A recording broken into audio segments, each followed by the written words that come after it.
What's up YouTube, Dale here from Zephyr War Games, and today I am bringing you the branded Blue Eyes version of the deck. Now I feel that there is a lot of really cool synergy, and I'm personally playing this card in my Despia deck anyway, because I think it's such a good card that is unaffected by traps, can clear the board off, and then if you wanted to play a control version, can recycle your traps as well.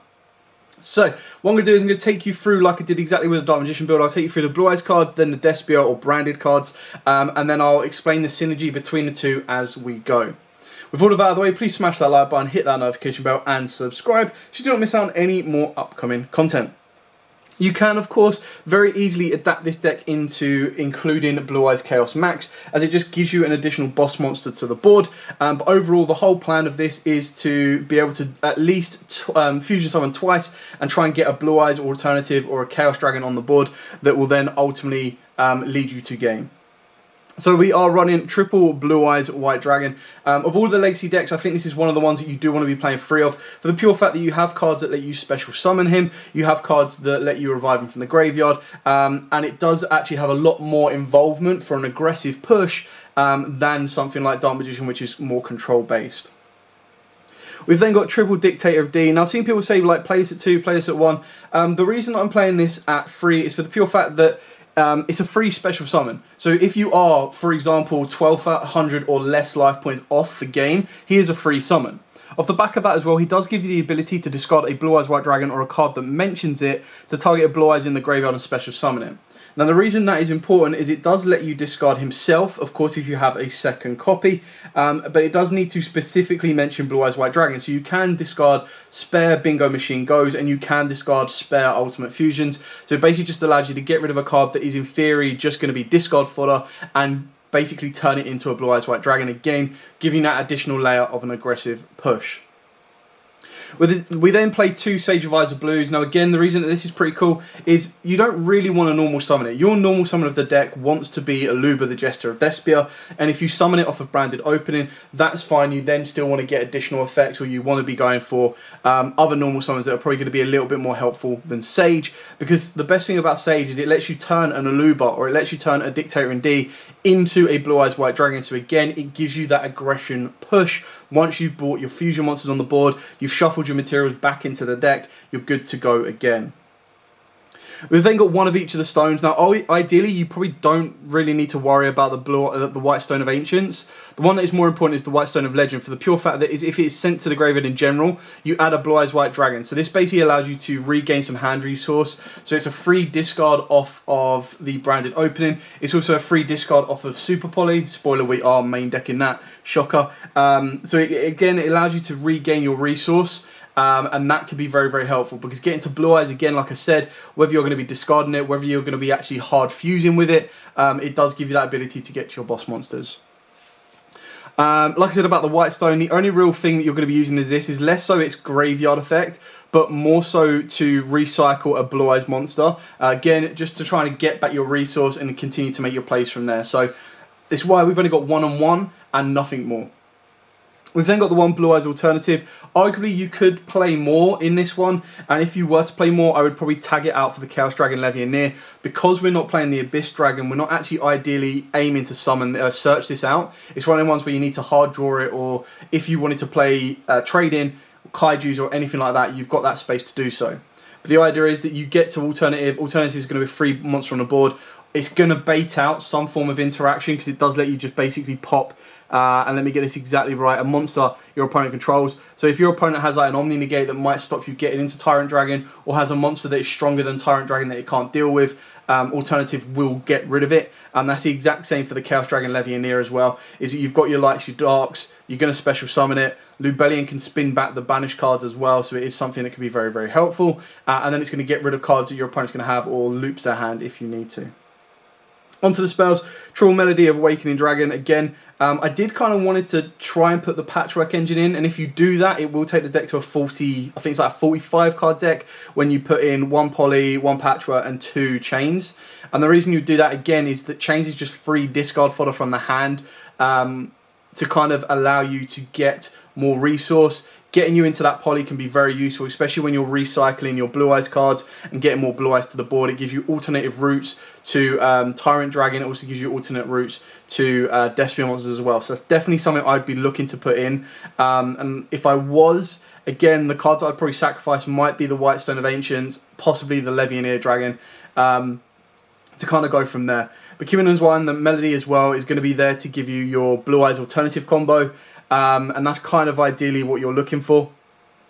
It can get you into your Levianeer, and again, you're only really going to do that to get rid of cards that your opponent have. So if, for example, you still need to build your graveyard art, and you've got to be very, very careful of what you're banishing and what you're not, because your cards, or your best card for Blue Eyes with the Ultimate Fusion, is something that you need to be very, very wary of, for the pure fact that it uses hand, field, and or graveyard, but not banished. So you need to be mindful of that.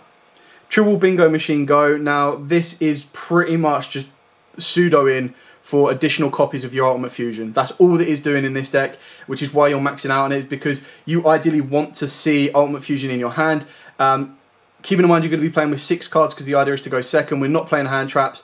The idea behind this is to pretty much go full-on turbo, get to the Ultimate Fusion, put your materials in the graveyard through the branded displays, and then go from there. So Bingo Machine Go is just pseudo in for this, and again, if you wanted to put the Chaos Max in, your Bingo Machine Go would then pseudo into the Chaos Max pieces, so Chaos Form and of course Chaos Max, and then another normal summon you could add in would be Manju, which again, because you'd be going down that route, you're probably going to be looking more so to cut down Sages, Stones, and then the Chaos Dragon as well, because you'd be going a different route of, I don't need this to deal with it, I don't need anything else to deal with it, I'm just going to get Chaos Max on the board, and that will ultimately help push me to the goal. So that's it for the Blue Eyes cards. Again, it's a relatively 50-50 split balance in the main deck as well, which is really important, because then it maintains, you know, it's not a Despia controlled with a small Blue Eyes engine, and it's not a Blue Eyes deck with a small branded engine. It's a 50-50 split to give you consistency and power. So moving on to the Despias, of course, your main normal summon of the deck, if you don't special summon it off of branded opening, is of course Aluba. This is obviously going to get you to branded fusion. If you don't have the Alubas yet, because this deck is a bit of an expensive push, when you include 3 of these at the moment, because they are still crazy high, you'd probably end up looking at cutting this down, and then it would become a Blue Eyes with a small branded engine.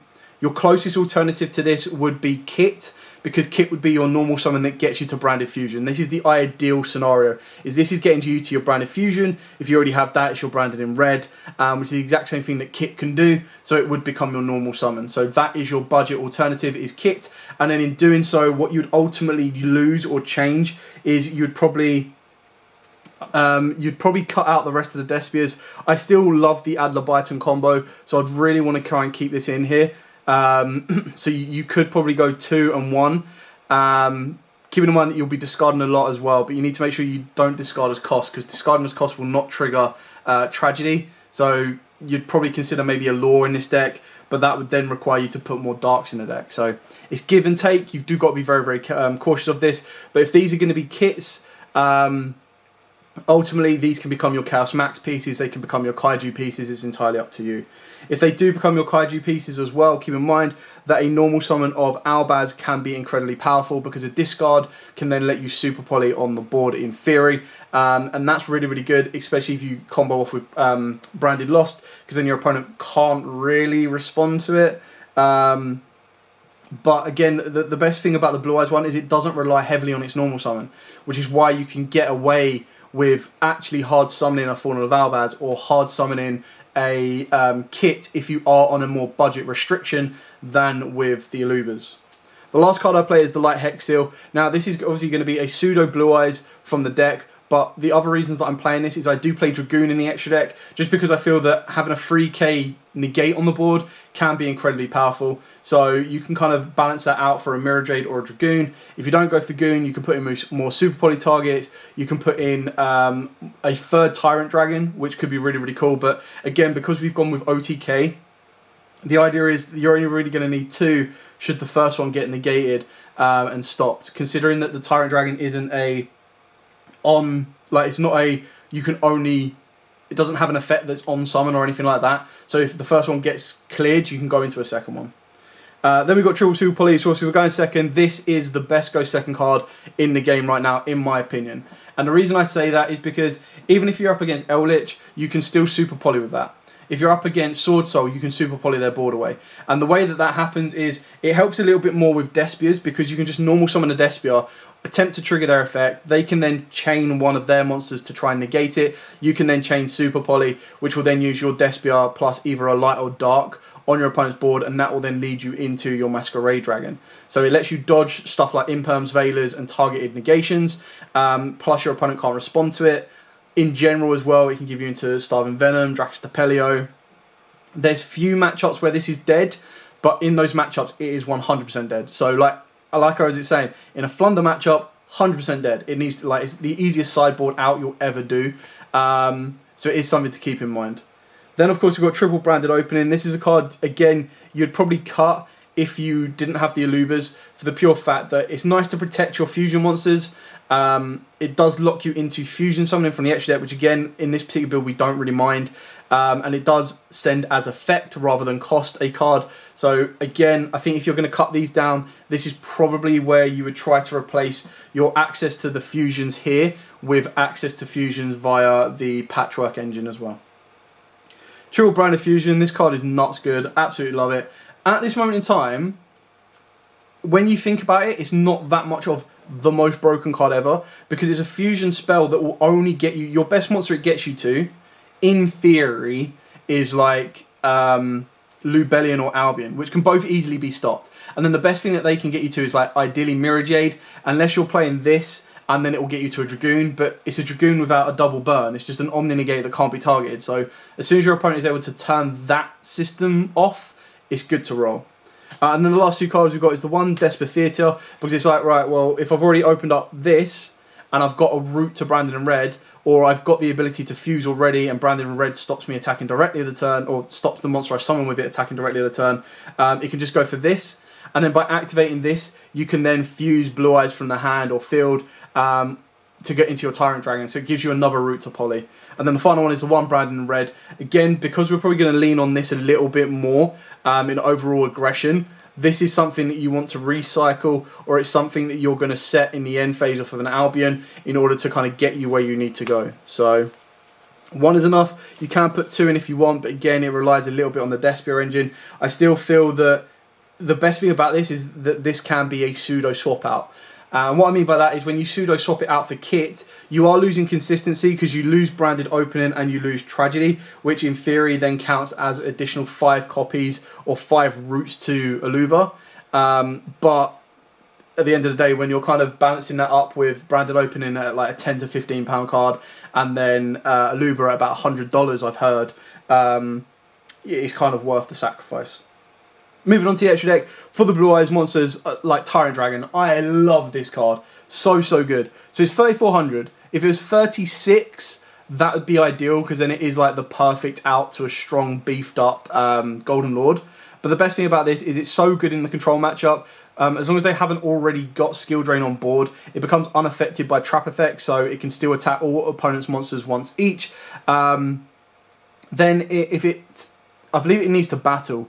So once per turn at the end of the damage step, if this card battled, you can target a trap in your graveyard and set it. I would have loved it to be target a trap in either graveyard and set it, because then it's like, you know what, I'm going to start stealing your Eldritch cards so you can't float them, which would be really cool. But yeah, I love this card. It's such a nice board clear. And the best thing is, Ultimate Fusion with the ability of getting stuff to the graveyard, in theory, plus a branded route to branded, is insane. So gives you this plus a Mirror Jade. The one Blue Eyes alternative Ultimate Dragon. Now the reason you'd go for this is if you've already put your Blue Eyes in the graveyard or anything like that, and you already have a hard poly route into this, or for example you hard poly route into this, so use the Despia Theatre for example, then activate Ultimate Fusion, spin the materials back from the graveyard, go into this guy. This guy will then pop 3 cards if you use the Blue Eyes alternative. It can't attack, But the idea is that when you use Ultimate Fusion to make either one of these, it lets you pop cards equal to the number of, annoyingly it's face-up cards, but up to the number of Blue Eyes White Dragons and Blue Eyes Ultimate Dragons used for, from the field as material. I'll get there eventually. So the idea is if you use one Blue Eyes on the field, which like I've already explained to you was Sage and Dictator, it's quite easy to do, it gives you an additional pop. Now, obviously you want to try and avoid popping the monsters unless they're incredibly strong, because Blue Eyes will deal with that. So you kind of want to pick out away their back row face-ups. The chances are their face-ups are probably going to be like Fateful Adventure, possibly a field spell, so that's a bit of give or take. And then for the Super Poly targets, now obviously these are the dedicated Super Poly targets. It's the Mud Dragon and the Dracus de Pelio. This can easily be the Typhoneria, it could easily be Starving Venom if you want to, but the reason I've gone with this is just for the Rogue matchup. And what I mean by that is, if a Rogue matchup they're not playing lights and not playing darks, it can be a little bit more tricky to confirm a Super Poly play out. So Mud Dragon can help. And what I mean by that is in the Tri-Brigade matchup, when they put double Dragon Lords and Appaloosa on the board, you can Super Poly with Mud Dragon. If your opponent puts on a Baron plus like a Tyre, for example, because it's the only other one that I can think of off the top of my head that's wind, you can Super Poly into that. So it gives you more options. You do have space in the extra deck should you want to change these to something else of your choosing. Then for the branded cards, of course, we've got double Mirror Jade, double Albion, and the one Lubellion. You can change this up if you want to. I know people do play triple Lubellion sometimes, as double Lubellion as well. But the way this works is, this is going to be one that you send off a Mirror Jade with its effect to get you to branded in red. The other one is one that you would actually summon. Whereas Lubellion, you're constantly spinning it back anyway to get into Mirror Jade, or you leave it on the board. The other downside of this is when it uses its effect, it kind of tapped the turn. Whereas if Albion uses it and, for example, was to banish Hexil and Albaz to give you into Tyrant Dragon, it could still attack. So, give and take. And then the final 5 cards are, of course, your Despia cards with your Masquerade Dragon and the one Pro Skeleton. I recently really like this card because, again, it's more specific in a matchup where your opponent has a light and a dark on the board, because then you normal summon a Despia and then they try to change something, you go, cool, Super Poly, clear off that light and the dark on their board. So again, DPE is going to consider the dark, and then if you're facing any rogue matchups or general matchups that put lights on the board, you're looking at UCT, so there was a lot of dinos at our locals recently. You're also looking at Macabre, so if people are playing the Invoked version of this deck as well. So this can be an incredibly powerful card. And then the best thing about that is during the main phase as a quick effect, you get to target a Fusion, Synchro, XYZ, or Link in your opponent's graveyard. Either banish it or special summon it to your field. So again, if you fuse off with a UCT, you get to bring it back. I believe, as long as it... I don't need to check the wording, but I'm pretty sure you can Monster Reborn a UCT. Off of that as well, you can also bring back the Macabre. And then during the next turn, you can bring back the Dark Monster that you've used, or... if it is DPE, you bring back the DPE, because it won't be able to trigger its effect. You want to make sure you don't destroy it, because it will let them trigger the effect. So you want to save it for during your opponent's turn. And then you can bring back the light during the next one. So really cool, that route. Then, of course, your money cards, Guardian Chimera and then Dragoon. I would say these are both interchangeable.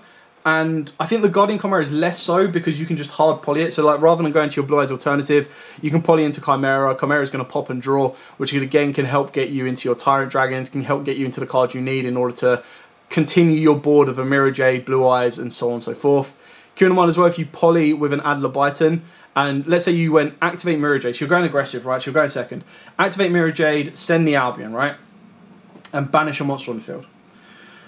You then activate a hard poly, fusing Mirror Jade plus Adler Byton. Now, obviously, it can get you into Masquerade Dragon as a lower level example. But let's say you use another monster as well. What that will then allow you to do is go into Guardian Chimera and use Adler Byton to bring back the Mirror Jade.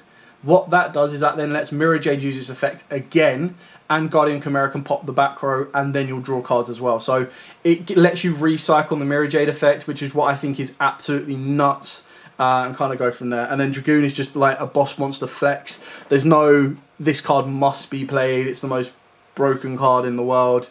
Because in this particular deck, it doesn't become the most broken card in the world unless you swap out the Light Hex Seal for a Dark Magician, which, to be honest, I feel the flexibility of the Light Hex Seal to either be Blue Eyes or Dark Magician is better than having specifically the Dark Magician. Plus, the Light Hex Seal can be Fawn of Albaz in the graveyard as well.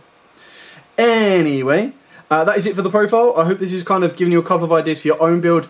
I don't think it's perfected yet. I still feel there's some areas that I need to tweak and the areas that I want to tweak, but I really, really enjoy the deck. It's more so for Tyrant Dragon. Like, I think this card is just crazy good. And then being able to kind of give Blue Eyes the same treatment that I gave Buster Blader and Dark Magician as well. So it's kind of nice to see where this can go and what options this does allow us to do. Anyway, thank you so much for watching. Don't forget to like, comment, subscribe, share. Till next time, guys, as absolutely always, stay safe. And of course, happy dueling.